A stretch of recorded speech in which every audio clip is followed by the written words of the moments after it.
Hello, John Najarian here. If you want to trade like a rebel, if you want to party like a rebel, well, you got to come to Rebelcon 2022. It's going to be in Dallas, Texas, at the fabulous Four Seasons Resort. We start the 21st of September, go until September 24th. It will be more fun and more live trading than we've ever done before. That's why it's called Rebelcon 2022.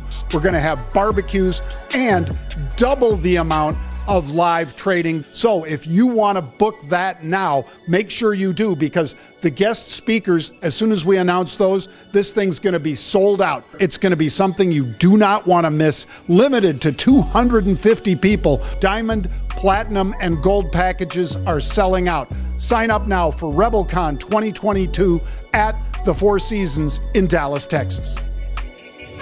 Welcome to the Rebellion.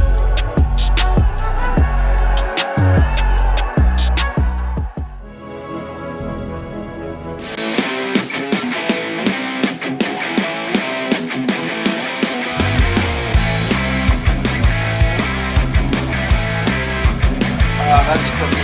Can we cut the clock? I do. Cool. Hey, folks, welcome back to the Rebel's Edge. I am John Najarian. Pete Najarian was just on the halftime report moments ago, sharing some Stripped the shirt, stripped everything. It's all gone. Just threw it out the window. Now I'm back to me, the real me. I should be in a tank top. I was in a tank top at the concert this weekend, John. We'll talk about that later on. Go ahead. Sorry. All right. I want to hear about the concert. Yeah. But welcome to the Rebel's Edge, folks. We're going to start off talking about the market and volatility. And we're going to talk just a little bit about this trader that we call 50 Cent. Because, Pete, last week, that trader, and he or she, because we don't know who it is, folks, is a trader that trades hundreds of thousands of VIX calls. Now, the VIX is basically a metric that tracks market movement. Some people say it's a risk. It's a measure of risk. It's a, whatever, Pete, a temperature gauge for risk. And obviously, as it goes up, people are betting that the market is going to go down. And that's when people get pretty scared. Last week, that big trader bought 90,000 of the July 50 VIX calls, with the VIX trading below 24. Today, the VIX spikes up over 33. And as you might imagine, somebody made a lot of money. It's amazing, John. And then, I always like to bring up, and so do you, but the VXN as well. So the volatility index of the NASDAQ, which has been very important, very critical, because we've all watched the NASDAQ drop like a freaking stone. I mean, it's been an unbelievably rapid descent for the NASDAQ. And with that, we've had the volatility index in mid-May, or the VXN in mid-May was in the 40s, closed over 40 multiple times. Today it hit 40, pulled right off of there and kind of sort of paused off of there for a little while. So we'll see where it actually ends up today. But you're right, John. It's volatility. It gives you a prediction at least of what's been going on and what looks like the range is going to be. And right now we're sitting a little above 32 for the VIX, which means, all right, expect about a 2% plus move every single day from the S&P, which is not that far-fetched right now. So that's where we find ourselves. And Pete, quite frankly, I'm going to say that the VIX keeps going.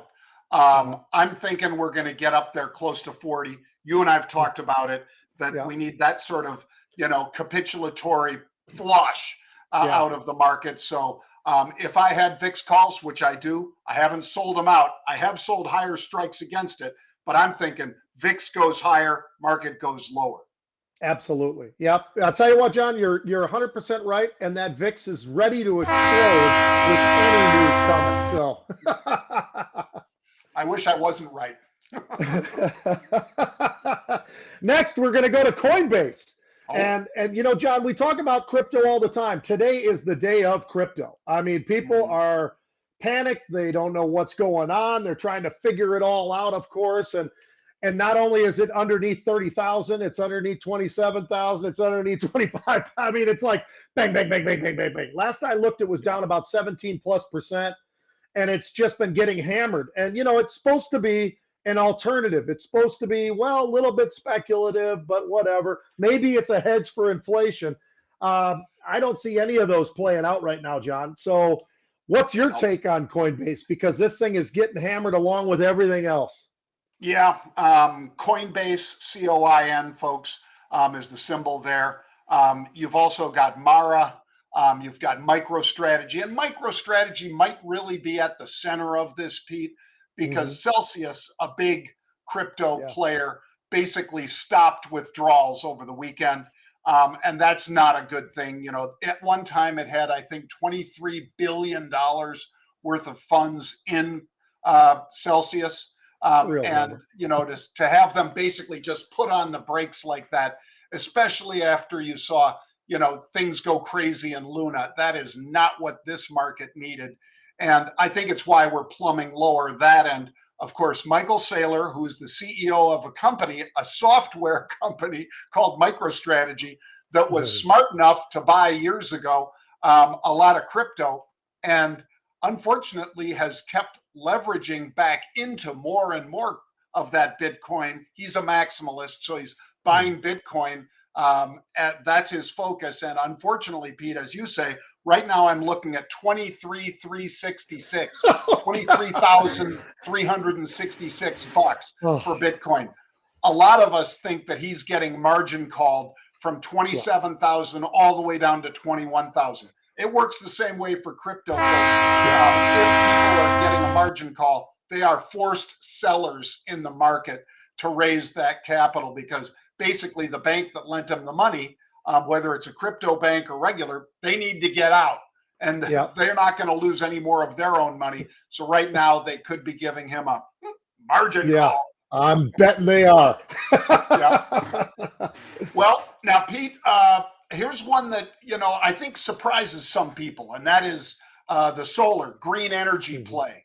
And the reason I say that this is a surprise is, you know, we all know crude oil spiked up over 120 last week. It just kept grinding higher. And as you accurately said, Pete, on the halftime report, I think it was today, you know, on pullbacks, people reload, they get back in. You were talking about, I think, Suncor Energy, Pete, among others, on the halftime report on CNBC. And I'm thinking you're exactly right. I mean, this is the reason crude oil's down today isn't that the demand is down. It's, well, if we go into a recession, which is what the stock market's saying right now, if we go into a recession, then there's less demand for crude oil, refined products like gasoline and diesel. Even though there'll still be demand, there'll be a lessening of that demand. And China went back into lockdown. So we got both those good things going for crude oil. And that, of course, impacts, as you've said many times, it impacts the EVs and solar space as well, Pete.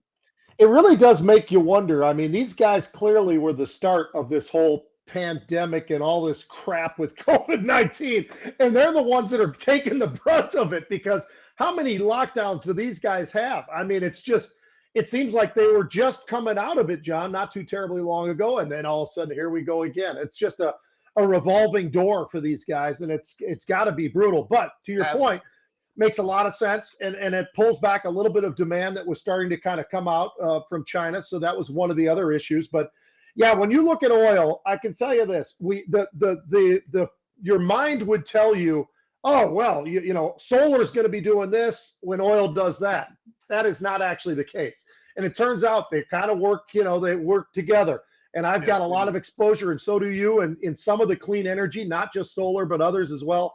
And because of that, you know, you can see it right in front of your very eyes. So that's what makes it so daggone interesting. Next, I would be a buyer, Pete, just like you said on crude oil and refined products. I'd be a buyer on significant dips in solar, because the demand's just going to be higher for several years, because I think energy prices are higher for several years. You know where there might be a demand issue? Who knows? But DraftKings, what in the world is going on with these guys today, John? They're getting absolutely punished to the downside. We've talked about a couple of the names that are getting hit. This is one of them. I mean, they're getting slammed pretty good. Now, this is a stock that it wasn't that terribly long ago that, where were we, John? Maybe in the 50s? So 55? 64, Pete. 64. DraftKings was 64 in the last year. You know, you and I both had some good rides to the upside in this one, but the good news about options, you know, there's many things that are great about the options world, but they do have a time. They have a time when they do expire. So unless you and I see continued buying, we're going to get out of it when the time comes, because they're not still rolling to go higher and higher and higher. It's one of the things that saves you in a company like a DraftKings. Like, so I owned this. I owned the stock for a while, got out of that. I moved over to the options, and I was rolling with the options on the way up to the upside. Not every one of them worked, but along the way, most of them did work pretty well. But eventually that stopped. And when that stops, or when they stop being right, you got to get out and stay out. And where that stock is now compared to where it was, like you said, I actually thought it topped out in the 50s. But the fact that it got into the 60s, like you said, I mean, holy smokes. So what do we do now, John? What's the play? Well, and you're right, Pete. These guys have been cutting deals with like the UFC, and that's a tremendously popular pay-per-view, of course, and factoring like these non-fungible tokens. You know, even though Friday that was great news, today anything that touches crypto is just getting smized, like you say. So I'm not surprised to see DraftKings getting schmized, even though, you know, we both think that the fact that you've got gambling more pervasive across the country, you've got more people able to place bets and all the rest. I think that this one, you know, especially if we can get it, Pete, in that, you know, 10, 11 range. The 52-week low is around 9. Do we get back there? Maybe, but if we're not going to get back locked down, and we're not, I think this one is probably one of those where you stay out of the way for a few days because of that exposure to crypto with the NFT play that they're doing, and then you get back into DraftKings, because I think Vegas is going to continue to perform. People will continue to bet, and we're only a few months away from college football, which means betting is going to be back, and I would bet that this one goes back up. That's my take, Pete. I'm going to tell you one on the unusual activity side, Pete, that this will not surprise you or most of the viewers, and that is Deutsche Bank, DB. Deutsche Bank, this is one that, you know, when you get people believing in, a huge bank like Deutsche, you know, it's basically the German bank.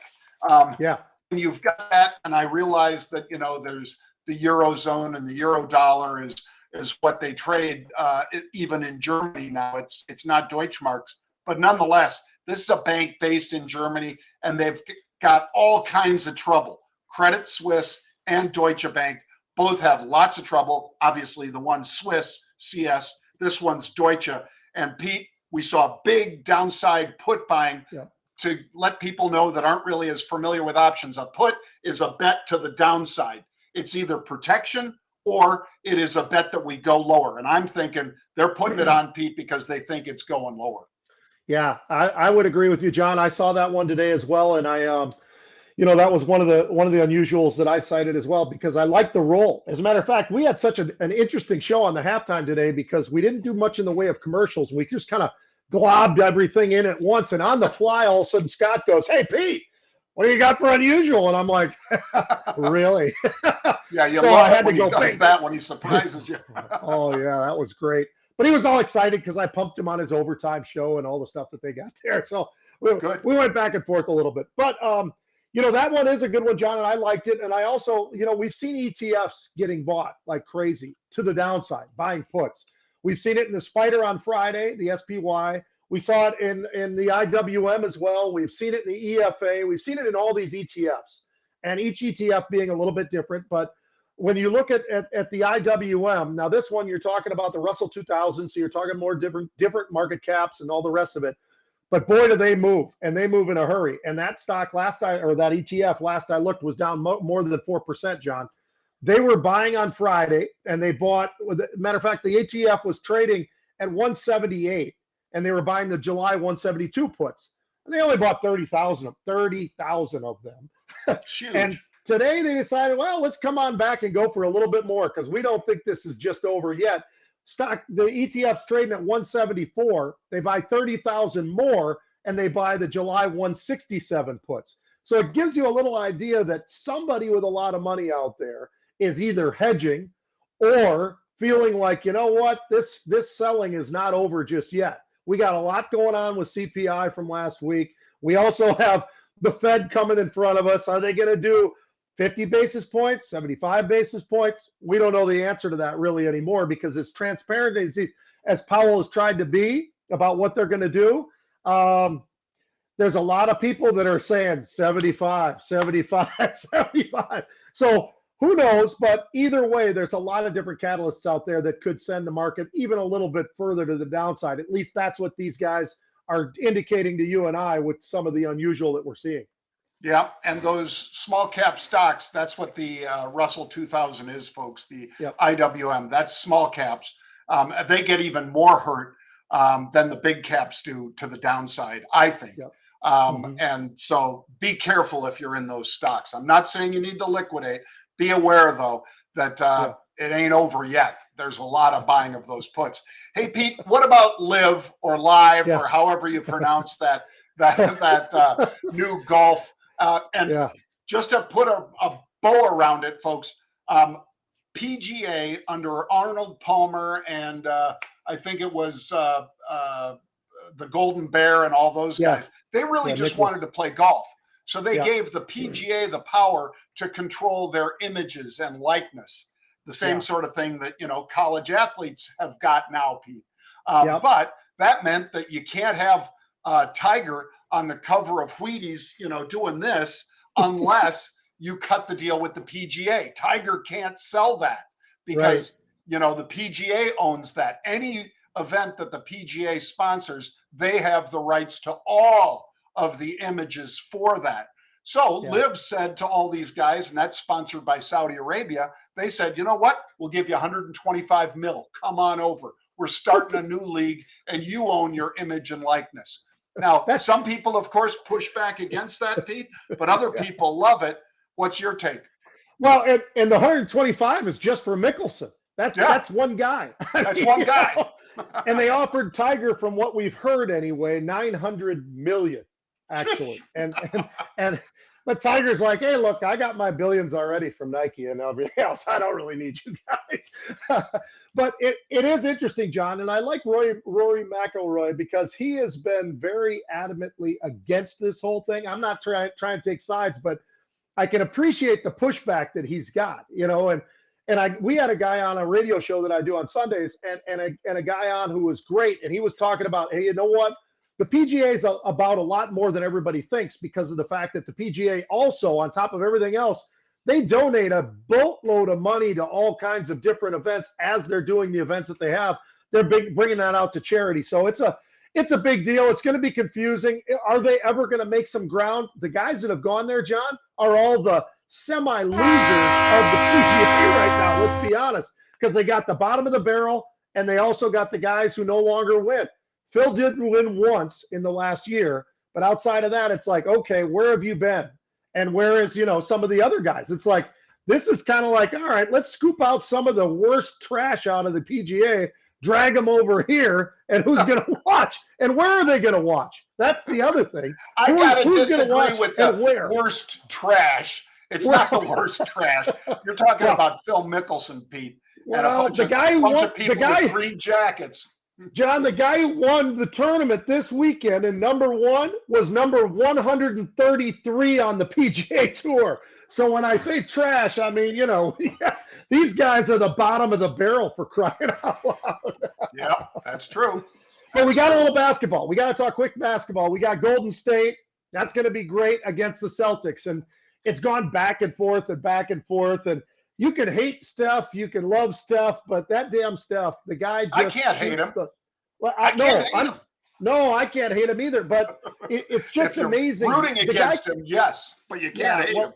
The guy can shoot from anywhere on the court and make it. Yep. That's the crazy part about him. I mean, He's amazingly athletic, and he's not even over the hump yet because the guy is as good now as it felt like he was 3-4 years ago. I mean, it's really amazing. Do they have enough of the rest of the team, though? I mean, that's probably what people are sort of, it's on Steph's back, and he's got to carry that team. Draymond is kind of up and down and all over the place. He's a little bit goofy. And, he's got a great podcast, by the way. We need to get him on this one. We're going to have him on sometime, and he's going to show up, and we're going to have him go through all these categories because he'd be great. He's a very smart guy, actually, but he's also pretty creative. But I think it's going to be really interesting with them in Boston. Who do you got on this first one back in San Francisco?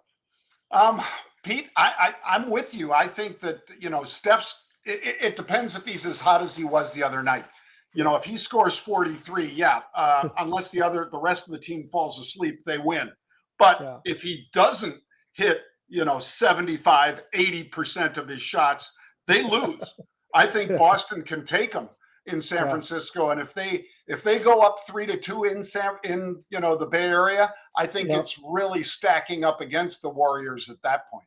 Yeah. And you know what? It was just an unusual thing to see them, when I say them, Boston, kind of roll over a little bit because they had them, John. They had them. I mean, they're sitting in their own building. They've got a nice halftime lead. Then they get that fourth quarter. They're still up by 5 points or something like that. That's when it's Michael Jordan time. And the problem right now is I don't know that there's a Michael Jordan type because nobody's Michael. But do they have a guy? I mean, we all like who they've got, but they're very young. So do they have a closer? We know Steph can close, but can Boston close? And that's going to be the answer to the puzzle of who wins this thing. If Boston can close, they got it. All right. Well, folks, that's the Rebel Edge for this week. We're the 13th of June, and we appreciate all of the great commentary. Ping me on Twitter or Pete. That's at John Najarian, Jon, or at Pete, Pete, Najarian on Twitter. And we'll try to get some questions answered in the next couple shows. Thanks for joining us, folks. Have a great week.